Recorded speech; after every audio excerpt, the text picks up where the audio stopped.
Qorxudan şəkər tapdım. Stres faktorun diabetin yaranmasına böyük rol olduğunu biz inkar edə bilmərik. 3 dənə yağ deyəcəm. Kərə yağı, quyruq yağı, bir də bitki yağı. Sizcə bunlardan hansı faydalıdır? Palma yağları olma ehtimalı olan qida maddələrindən uzaq duraq. Sizcə doktor, ölkəyə palma yağı gətirildikdən sonra mı xəstəliklər artdı, yoxsa ümumiyyətlə bu xəstəliklər var idi? Palma yağları ucuz yağlardır. Yəni təbii və keyfiyyətli yağlar deyildir.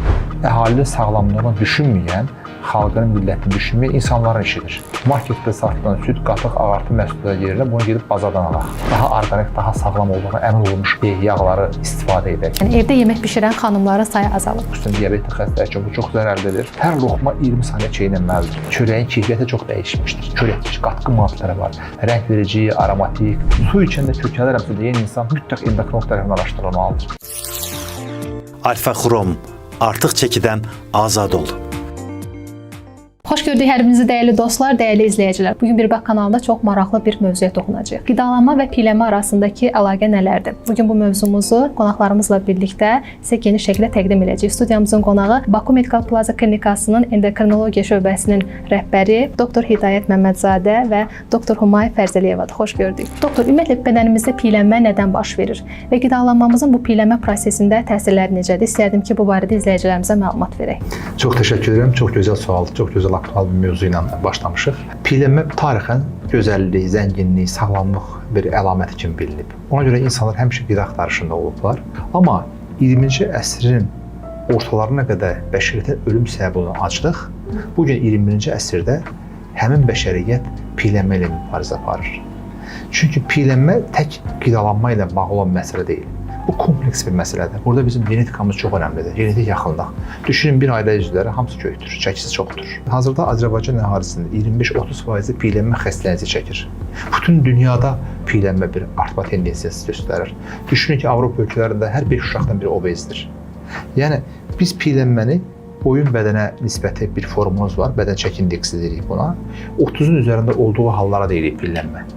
Düşünün ki, bədən çəki indeksi 30-un üzərində olan insanlar 70% hallarda 70 yaşa çatmadan ölürlər. Piyələnmə 200-ə qədər xəstələrin risk faktorudur. Tip 2 diabeti başladan səbəbdir. Bunun bizə verdiyi fəsad mexaniki, yəni artıq bir yükdür, metabolik, tip 2 diabet və təzyiq problemi və psixoloji fəsadları bərabərində gətirir. Mexaniki, metabolik və psixoloji problemləri bərabərində gətirən piyələnmə estetik qüsur deyil və ciddi xəstəlikdir. Biz bir diabet xəstəsi gəlirsə, artıq çəkili insan görürüksə, mütləq önəmli məsələ kilo verdirici müalicə olmalıdır. Bu tək diabetlə bitmir. Ürək xəstəlikləri, qaraciyər yağlanmağı, hətta Alzheimerə qədər, xərçəng, onkoloji xəstəliklərə qədər riski artırır. Yəni piyələnmə xəstəliyinə kompleks baxmaq lazımdır. Nə üçün piyələnir? Çünki gərəyindən artıq qida qəbul edirik. Düşünün ki, bizim gün ərzində deyək 100 qram yağa ehtiyacımız var. Hər gün bizim evimizdə 1 kilo yağ daxil olur. Biz nə edirik? Həmin o yağı boş qablara, bankalara yığıb doldururuq. Orqanizm də belədir. Gərəyindən artıq enerji bədənə daxil olursa, bədən onu glikogeną çevirir, yağlara çevirir, iç orqanlar hamısında yağlanma başlayır. Yəni onu bir qara gün üçün saxlayırıq. Çünki insanın metabolik hafizəsində bir depolama alışqanlığı var. Genetik olaraq bizim metabolik hafizəmizdə var bu. Artıq iç orqanlar başlayır yağlanmağa, sonra biz onun dış görüntünü artıq görürük, kosmetik qüsurları görürük. Belə deyim sizə, piyələnmə ciddi bir xəstəlikdir. Qidalanma ilə əlaqəsi mühümdür. Tək qidalanma deyildir. Burada səbəblər təbii ki, piyələnmə bədənə artıq yağ toplanmasıdır. Bədənə fazla yağ toplanması ilə gedən metabolik bir xəstəlikdir. Bunun səbəbində endokrin xəstəliklər çox mühüm rol oynayır. Yəni Kuşin xəstəliyi, zob, tiroid xəstəlikləri bəzən piyələnmə ilə gedir, bəzən genetik sindromlar piyələnmə ilə gedir. Yəni piyələnmə problemi olan insanın ilk döyəcəyi qatı diyetoloqlar deyildir, endokrinoloqlardır. Çünki piyələnmənin səbəbini araşdırmaq bizim işimizdir. Hətta onlarla diyetisyen gəzən xəstədə biz Kuşin xəstəliyi tapmışıq, hipotiroidizm tapmışıq, börək sürəsi xəstəliyi tapmışıq, hipofiz xəstəliyi tapmışıq, diabet tapmışıq və s. Mütləq endokrinoloq biz bunu araşdırdıqdan sonra artıq müalicə tədbirlərində pəhriz, həyat tərzi dəyişiklikləri biz bunları ön plana çəkirik. Yəni piyələnmə bizim genetikamızda olsa da hər zaman qədər bir qismətimiz deyildir. Bunu yönetmək mümkündür. Bəs maraqlıdır, insan acanda mı yeməlidir? Yəni aclıq ümumiyyətlə sağlamlıqdırmı? İnsan acanda yeməlidir. Aclıq hissi olmadan yemək insan biologiyasına uyğun bir davranış deyildir. Bilirsiniz, biz davamlı olaraq səhər yerimizdən durduqdan sonra yatana qədər toxuq. Davamlı olaraq hansısa qidalar qəbul edirik, çay içirik, nəsə bir şey qida qəbul edirik. Bu əslində qalsa bizim orqanizm üçün, sağlamlığımız üçün doğru bir yanaşma deyildir. Tarixən insanlar bir və ya 2 dəfə qidalanıblar. Ara yeməklər, günorta yeməyi, lançlar belə deyim, daha sonra biznes sənayesinin inkişaf etməsi insanlara sunuldu. Amma əslində qalsa çünki çox istehlak, çox gəlir deməkdir. O baxımdan insanlara lanç tayımlar, ara yeməklər təklif olunmağa başladı. Bu isə insanlarda yağlanmaya, piylənməyə səbəb oldu.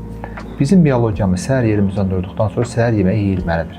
Çox vaxt insanlar səhər iştahı olmur, səhər yemək yemək istəmir. Amma biz bunu vərdiş halına salmamız lazımdır. Səhər yeməyinin çox rahat, komfortlu, keyfli olması üçün erkən yatmaq lazımdır. Səhər tez durmağımız, səhər idmanımızı etdikdən sonra yuyunub səhər yeməyi yeməliyik. Əslində qalsa işin qaydası belə də fəlsəfəsi belə olmalıdır. Yəni səhər yeməyinə günümüz başlamalıdır. Səhər yerimizdən su içməliyik. Su orqanizm üçün çox vacib bir elementdir. İnsan qidasız qala bilər, susuz yox. Su çox vacibdir. Bizim orta çəkidə olan bir insan deyək, 70 kiloqram çəkidə olan bir insan üçün 2 litr su içmək məqbuldur. 2 litr ən azı su içilməlidir. Su yeməkdən öncə başlanmalıdır. Axşam insan yatmış, yəni metabolizm artıq hızlanması üçün, başlanması üçün suya ehtiyacı vardır. Suyla yanaşı protein tərkibli, pendirdir, yumurtadır. Bizim mətbəximiz çox zəngindir. Biz qida cənnətində yaşayırıq. Orqanik təbii qidalardan səhər yeməyi yeyilməlidir. Səhər yeməyi yeyildimi, bir də olmalıdır axşam. Əslində qalsa bu olmaq daha doğrudur. Milli mətbəximizdən ət xörəklərindən, kərə yağdan, orqanik qidalardan hazırlanmış ev üsulu qidalardan istifadə olunmalıdır, tərəvəzdən istifadə olunmalıdır. Bu arada ancaq su içilməlidir. Çünki belə olduğu təqdirdə, bu səhər və axşam yeyildiyi təqdirdə biz insülin və leptin hormonunun balansını qorumuş oluruq. İnsülin hormonu bizim qidamızın aparıq glukozaya çevirib hüceyrələrə çatdıran bir kuryerdir. Necə anladım sizə, çox önəmli bir hormonumuzdur.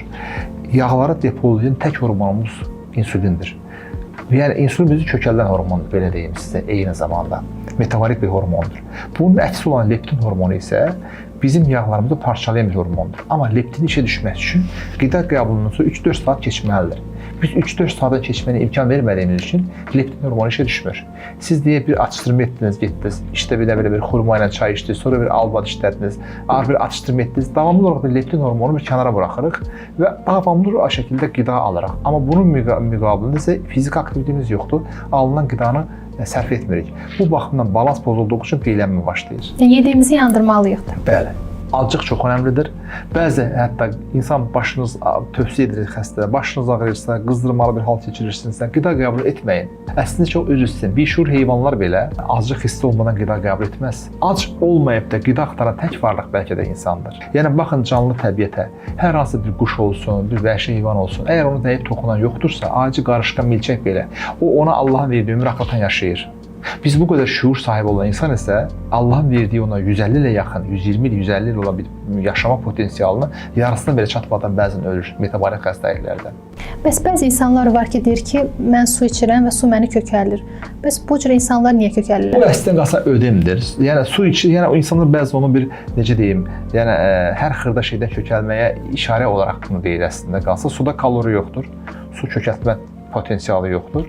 Bəzən bədənə ödem olur, maye yığılır bədənə, əllərdə, ayaqlarda, topuqlarda, göz ətrafında şişkinlik olur. Bu daha çox hipotiroidizm dediyimiz zob xəstəliyində olur. Bəzən zob xəstələrinə müalicə verdikdən sonra xəstə düzəldiyi zaman, hipotiroidizm düzəldiyi zaman 5-6 kilo bir ay içində kilo verir hətta. Bu bədənə yəni artıq maye toplanmasıdır. Əgər su içəndə kökəlirəmsə deyən insan mütləq endokrinoloq tərəfindən araşdırılmalıdır. Bu xəstədə hipotiroidizm ola bilər, Koşin xəstəliyi ola bilər, böyrək üstü vəzi və ya hipofiz vəzinə bağlı hormonal disbalans ola bilər. Mütləq bu insanlar araşdırılmalıdır. Normal şəkildə orqanik təbii qidalanan, həyat tərzi dəyişikliklərə əməl edən, yuxusu qaydasında olan, fizik aktivliyi qaydasında olan insanlarda bu hal olmamalıdır. Əgər bu hal olursa metabolizm pozulmuşdur, mütləq şəkildə bu insanlara mütləq ətraflı şəkildə araşdırılması lazımdır. Bayaq yağlar məsələsinə toxundunuz. 3 dənə yağ deyəcəm. Kərə yağı, quyruq yağı, bir də bitki yağı. Sizcə bunlardan hansı faydalıdır? Üçüdür. Kərə yağı təbii, orqanik şəkildə illər, əsrlər boyu bizim mətbəximizdə olan bir yağdır. Heç görmürsünüz kərə yağı reklam etsinlər. Çünki kərə yağının reklama ehtiyacı yox. Kərə yağı təbii yağ şəklində yeməklərin bişirilməsində hər zaman nənələrimiz istifadə edib. Yağda dad var, ləzzət var. Biz xəstələrimizə yağdan qorxmayın. Yağda dad, ləzzət var. Çünki yağ almasanız, o dadı, ləzzəti şəkərdən alacaqsınız. Ən çox problem yaradan şəkərli qidalardır. İşlənmiş yağlardır. Yəni təbii orqanik yağı istifadə etmək olar. Amma təbii ki, bunun dozasını qaçırmamaq şərt ilə. Çünki yağda çox böyük kalori və enerji var. Xüsusən səhər-səhər kərə yağının istifadəsi məqbuldur. Yeməklərin bişirilməsindən, hazırlanmasından kərə yağının istifadəsi uyğundur. Bitki yağları, xüsusən zeytun yağı çox faydalıdır. Təbii sıxılmış, soyuq zəncirdə, soyuq sıxılmış, ekstra virgin deyirik, sıxılmış zeytun yağı salatlara istifadə olunmalıdır. Quruq yağı da olar, dədə-babalar həmişə istifadə ediblər, amma dozasını qaçırmamaq şərtilə az miqdarda istifadə oluna bilər. Əsas işlənmiş yağlar məsləhətli qida deyil. İşlənmiş yağ zəhərdir. Təbii orqanik yağlardan və kərə yağını istifadə etmək olar. İşlənmiş yağ dedikdə yəni palma yağı nəzərdə tutursuz da? Bəli. Margarinlər, işlənmiş yağlar, xüsusən palma yağları haqqında icazə verirsə o vaxtda bir neçə kəlmə deyim. Çünki bu ucuz yağlardır. Sənaye üsulu hazırlanmış bir yağdır. Sizcə doktor, ölkəyə palma yağı gətirildikdən sonra mı xəstəliklər artdı, yoxsa ümumiyyətlə bu xəstəliklər var idi? Daha çox sənaye üsulu hazırlanan hazır qidalar, fast food qidalar, şəkərli içəcəklər və ya palma yağlar gəldikdən sonra bu qidalanmaya bağlı metabolik xəstəliklərin artmağında bir artış başladı. Statistikasında qorxunc bir yüksəliş başladı. Palma yağları ucuz yağlardır. Sənaye üsulu hazırlanan yağlardır. Yəni təbii və keyfiyyətli yağlar deyildir. Artıq həmin palma yağları bütün şirniyyatlarda, şokoladlarda, uşaq qidalarında hamısında vardır. O baxımdan biz alanda qidanın üzərində ingrediyentlərini oxuyub baxırıq. Palma yağı varsa biz ona məsləhət görmürük. Onlardan uzaq durmaq lazımdır. Çünki işlənmiş yağdır. Onlar qaraciyəri yoğurur, damarları tıxanıqlıq yaradır, triqliseritləri artırır və iç visceral yağlanmanı artırır. Yəni palma yağı olan hər bir qida məhsulundan uzaqlaşmaq lazımdır. Çox istehsal, çox gəlir deməkdir. Daha çox biznes maraqları ön planda olduğu üçün əhalinin sağlamlığını düşünməyən, xalqının millətini düşünməyən insanların işidir. İş adamları belə də, işbazlar belə deyək. Biz buna qarşı olmalıyıq, amma təbii ki, bizim də əlimizdən nə gələr? Aldığımız qida məhsulunun üzərinə oxuyuruq, yararlılıq müddətinə baxırıq. Əslində qalsa, qida məhsulları xüsusən bükülmüş, paketlənmiş qidalar zərərlidir. Biz paketlənmiş, bükülmüş qidalardan mümkünat daxilində qaçmalıyıq. Misal üçün, mən çox tövsiyə edərdim ki, marketdə satılan süd, qatıq, ağartı məhsulları yerinə bunu gedib bazardan alaq. Daha orqanik, daha sağlam olduğuna əmin olmuş yağları istifadə edək. Mövsümü tərəvəzlərdən istifadə edək. Yəni, hər şeyin təbiisi daha gözəldir. Bu yağ məsələlərdə bacardıqca çalışıb palma yağları olma ehtimalı olan qida maddələrindən uzaq duraq. Biz bilirsiniz xanım, qida cənnətiyik. Azərbaycanda bitməyən deyək, bitki yoxdur, olmayan meyvə tərəvəzi yoxdur. Hamısını əldə etmək mümkündür. Onun əvəzində misal üçün çox məsləhətli təbii orqanik yumurta yeyin. Çox orqanikdir və çox təbiidir. Yəni uzun illər boyu yumurtanın zərərinə aid deyək, araşdırmalara aparan insan axırda yumurtadan üzr istədi. Yəni təbii orqanik bir yumurtadan bir cücə çıxır, bir canlı bir hüceyrədir. Çox təbii qidadır və Azərbaycanda çox sevindirici halda biz onu tapa bilirik. Avropa ölkələrində qida yox, Amerikada qida yox, təbii biz toyuğu, yumurtanı tapa bilmərik, amma ölkəmizdə tapa bilərik. Biz qida cənnətində yaşayırıq fərqinə varmadan. Bu cür ölkədə yaşayan insanın kənardan gəlindirilən palma yağları ilə zənginləşdirilmiş ərzaq məhsullarını almağa ehtiyacı yoxdur. Bugün deyərdim ki, əksər xanımlar, hətta işləməyən xanımlar belə hazır yeməklərə qaçır. Yəni evdə yemək bişirən xanımların sayı azalır. Ümumiyyətlə çöldə hazır qidalanma, hazır qidalardan uzun müddət istifadə eləmək bizdə hansı endokrinoloji problemlərə səbəb olur? Çox problemlərə səbəb olur. Birincisi, biz kültürümüzü itiririk. Qidalanma bir mədəniyyətdir. Süfrə mədəniyyəti. Düşünün ki, hər hansı bir toplumda bir 100 il dolma bişirilməsə, unudulub gedə bilər. Yəni, hər zaman süfrə arxasında bərabər oturmaq bir sosial bir ünsiyyət vasitəsidir. Eyni zamanda sağlamlığımız üçün çox önəmlidir. Bərabərcə yemək çox pozitiv bir aura yaradır, istər-istəməz. Hazır qidalar bizim vaxtımıza qənaət etmiş olsa da, ömrümüzdən aparır. Yəni, o bizə çox əslində daha baha başa gəlir. Bacardığımızda çalışmalıyıq, ev usulü qidalardan istifadə edək. Hazır qidalar, fast food qidalarda əksəriyyəti. İçərisində işlənmiş yağlar var, şəkər əvəzediciləri var, tatlandırıcılar var, konservatlar var və bunlar bizim sağlamlıq üçün böyük təhlükəlidir. Bacardığımız qədər çalışmalıyıq, bütün sosislərdən, kalbaslardan, nə bilim, enerjidə yüksək olan içkilərdən, indi adlarını çəkmək istəmirəm. Yəni, uzaq qaçmağımız lazımdır. Bizim bədənimiz üçün çox lazım olacaq vacib maddə sudur, zülaldır, yağlardır. Çox az miqdarda bütün orqanizmdə cəmi 5 qram şəkərə ehtiyacı var. O da gün ərzində bir meyvə yeməklə ödənilə bilir. Daha çox suya, yağa, proteinə ehtiyacımız vardır. Və yeməklərin nə yeməyimiz, necə yeməyimiz və nə qədər yeməyimiz çox vacib və önəmlidir.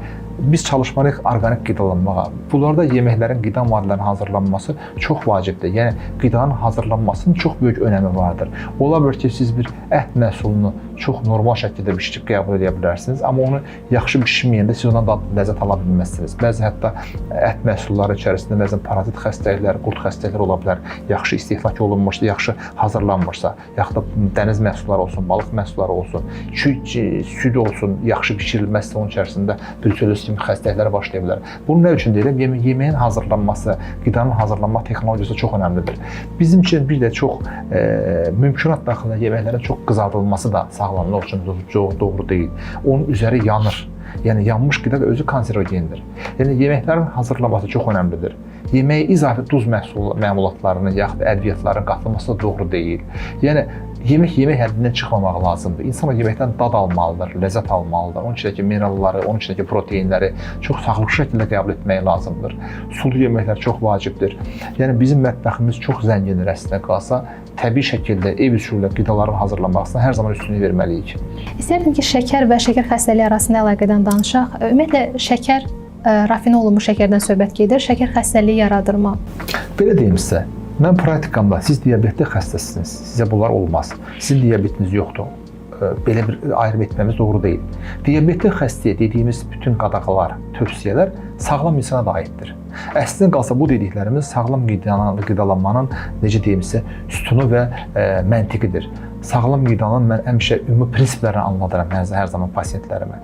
Siz şəkər yediniz deyin, şəkər xəstəsi oldunuz, belə şey düşünmək olmaz. Çünki şəkərli diabetdən söhbət edirsə, bu çox səbəbli bir xəstəlikdir. Burada genetik yaxınlıq, 20-yə qədər nəzərə və virus nəzəriyyəsi var burada diabetin yaranmasında, müəyyən virus xəstəlikləri diabetə səbəb ola bilər.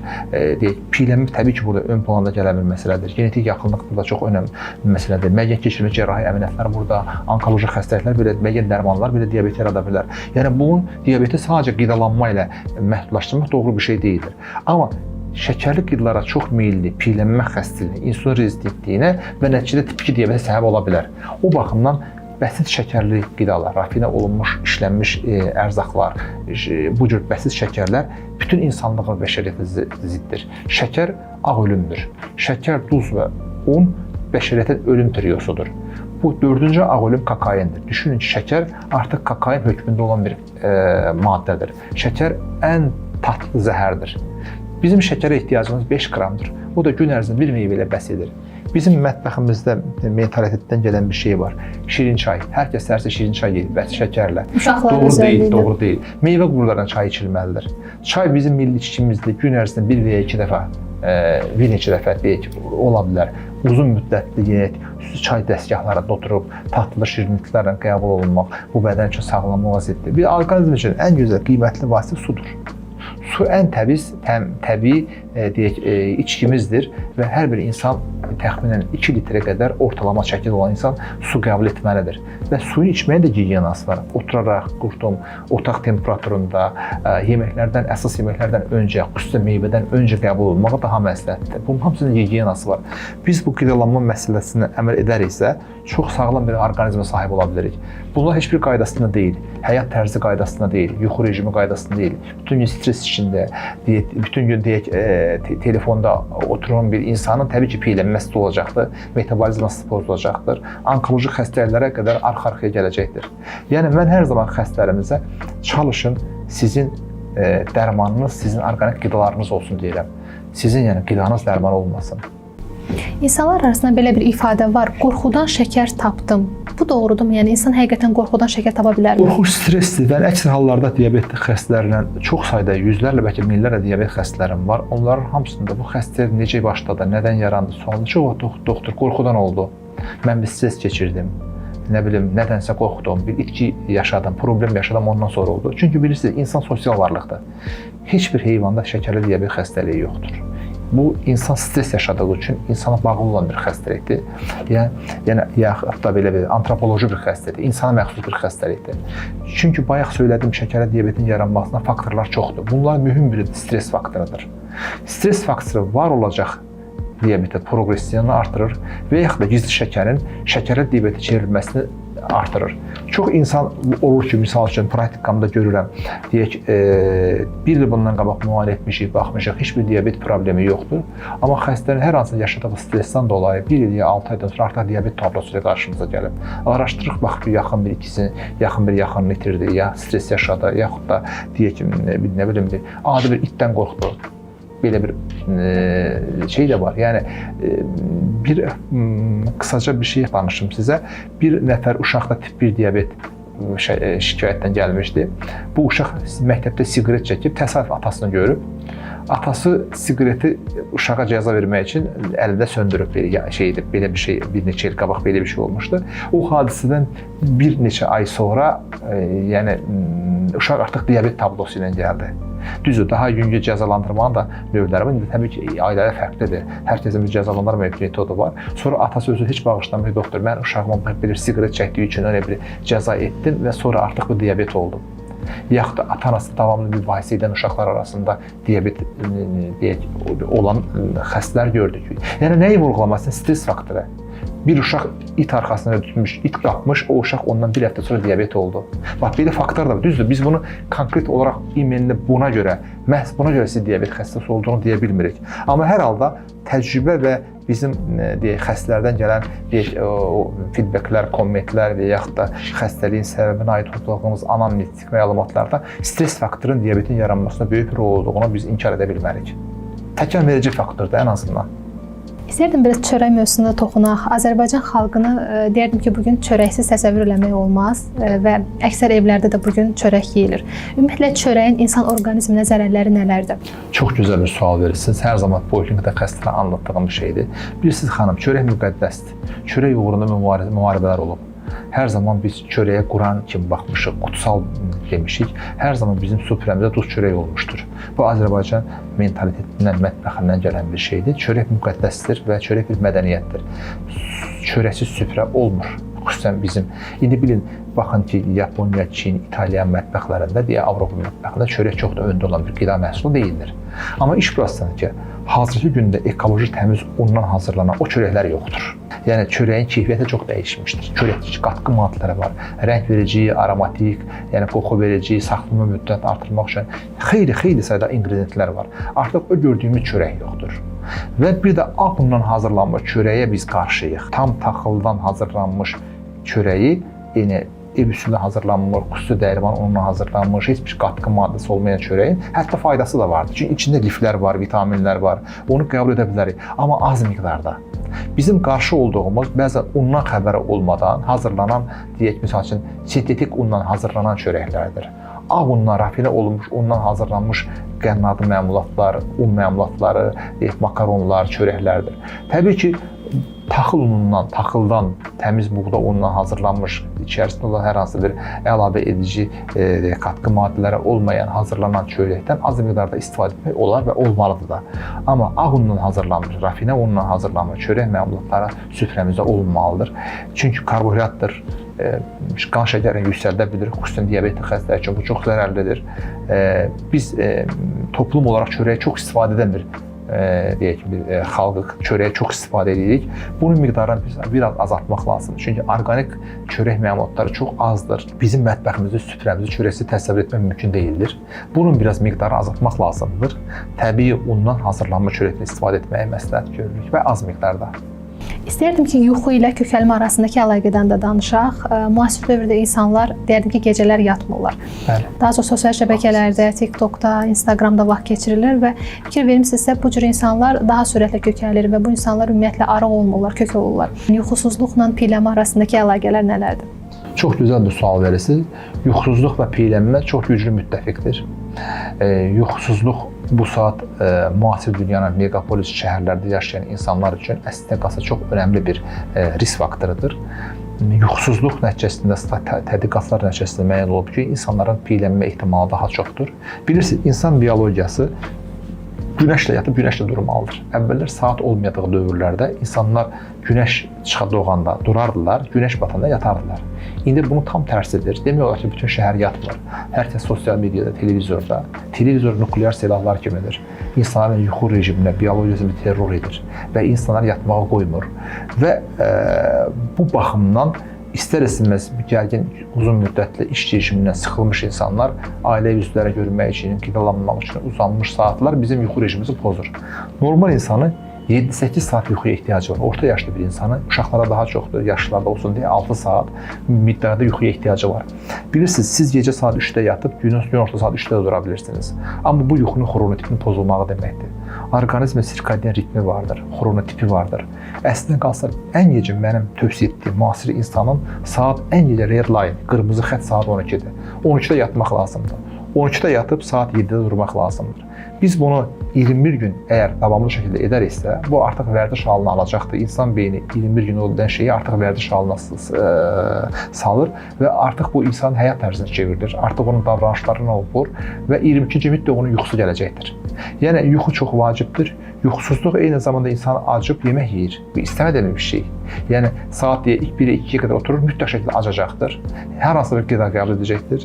İş görməli olan leptin hormonu dövrə dışı buraxılacaqdır. İnsulin hormonu artacaqdır, insulin rezistentli olacaqdır. Bu insan yuxusuz olduğu üçün sabah işə ala-yarımçıq gedəcəkdir, səhər yeməyini etməyəcəkdir. Hər günümüz gözəl bir gecədən başlayır. Bu gecəni rahat keçirmədikdə, normal yatmadıqda təbii ki, piyələnmə xəstəliyi və bərabərində digər problemlər də başlayacaq. Yuxusuzluq bir stressdir. Stres faktoru kortizol hormonu, böyümə hormonu, adrenalin hormonu hər zaman yüksək səviyyədə saxlayır və insanın piyələnməyinə endokrin səbəbdən, dediyim bu mexanizmlərdən piyələnməsinə yol açır. Əslində hər şey, bütün xəstəliklər bizim hormonlarımızdan başlayır, belə demək olar. Bəli. Bəs Umay xanım, bəzi insanlar var ki, ümumiyyətlə arıqlaya bilmirlər. Yəni ac qala bilmədiklərinə görə nə edirlərsə eləsinlər, arıqlaya bilmirlər. İstədim ki, bu insanlara tövsiyələrinizi verərdiniz. Arıqlamaq istəyən şəxs birmənalı olaraq ya ümumi piyələnmə, ya da qarın tipli piyələnmədən, yəni maddələr mübadiləsisi pozğunluğundan əziyyət çəkən bir insanlardır. Xüsusilə də əgər iştahlarını tənzimləyə bilmir, davamlı acılıq hissindən yemədiyində əziyyət çəkir, əsir, gücsüz olur kimi, baş gicəllənmə və s. kimi olan hallardan şübhələnirsə, bu sözsüz ki, həkim mütəxəssisə müraciət etməlidir və yalnız mütəxəssisin göndərişi ilə müayinələrdən və müalicə metodlarını alaraqdan davranmalıdır. Amma əgər ki, sırf qidalanma ilə əlaqədar, qeyri-düzgün qida rejimi ilə əlaqədar, qida porsiyasının tərkibinin və yaxud miqdarının yanlışlığı ilə əlaqədar bir piyələnmədirsə, yenə də orada həyat tərzi ilə plana keçməsi lazımdır.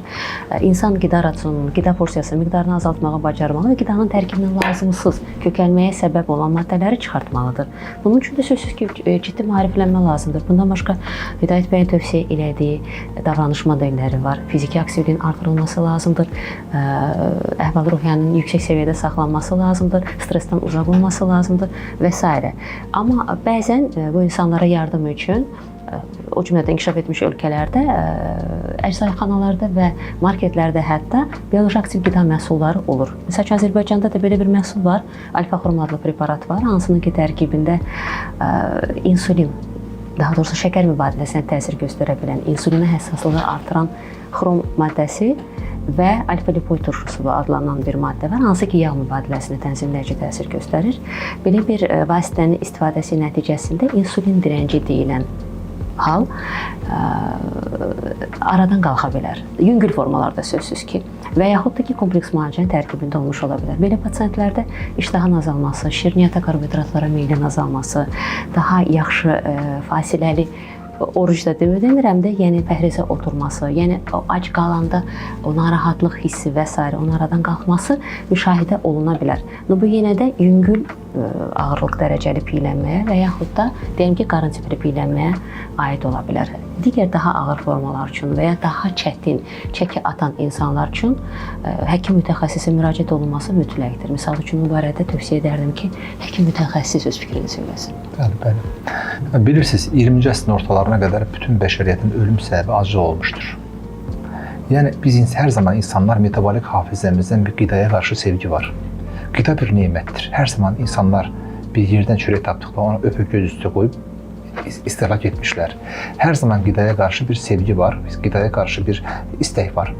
Amma indiki günümüzdə aldığımız enerji, aldığımız qida bizim fiziki aktivliyimizlə balans təşkil etmədiyi üçün bir disproporsiya və metabolik sindrom başlayır.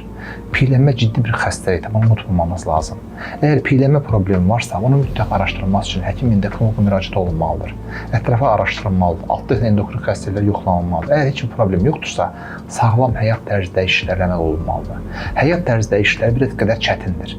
Bu hər kəsin belə deyim, rahatlıqla edə biləcəyi bir şey deyil. Ona görə bu insanlar dərman, iynə, yaxud da bariatrik cərrahiyyə bu metodlara yol atmağa çalışır ki, rahat bir şəkildə kilolardan qurtulsun.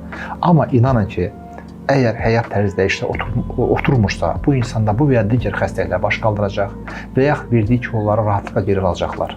O baxımdan həyat tərzi dəyişiklikləri çox mühümdür. Bunlar nələrdir? Tez yatmaq, yuxusuzluq stressdir. Vaxtında yatmaq lazımdır. Tez yatıb tez durmaq lazımdır. Mütləq səhər idmanı, fiziki aktivlik, axşam yeməkdən sonra mütləq şəkildə açıq havada piyada gəzmək, soyuq aylarda idman salonlarına gedilə bilər, üzgüçlükdən istifadə oluna bilər. Yəni ən sevdiyiniz bir idmanla məşğul ola bilərsiniz. İdman sizin hobbiniz olmalıdır. Yəni əziz izləyicilərimizə bunu tövsiyə edərdim. Qidalanma çox mühümdür. Yəni qidalanma bizim həyatda yaşamamızı bizi həyata bağlayan birinci elementdir. Qida çox vacibdir, amma baxır nə yeyirik. Sağlam qidalanmalıyıq. Marketlərdə satılan hazır qidalardan, fast food qidalardan, rafinə olunmuş un, yağ, şəkər məmulatlarından birmənalı qaçmaq lazımdır. Zərərli vərdişlərimiz olunmalıdır. Siqaret, alkoqol, başqa toksik maddələr və s. istifadə etməliyik. Və nəhayət stresi yönətməliyik, stresi idarə etməliyik. Stresi idarə etməyin bir yolda bəd xəbərlərdir, uzun müddət süni yaradılmış şou verilişlərdir.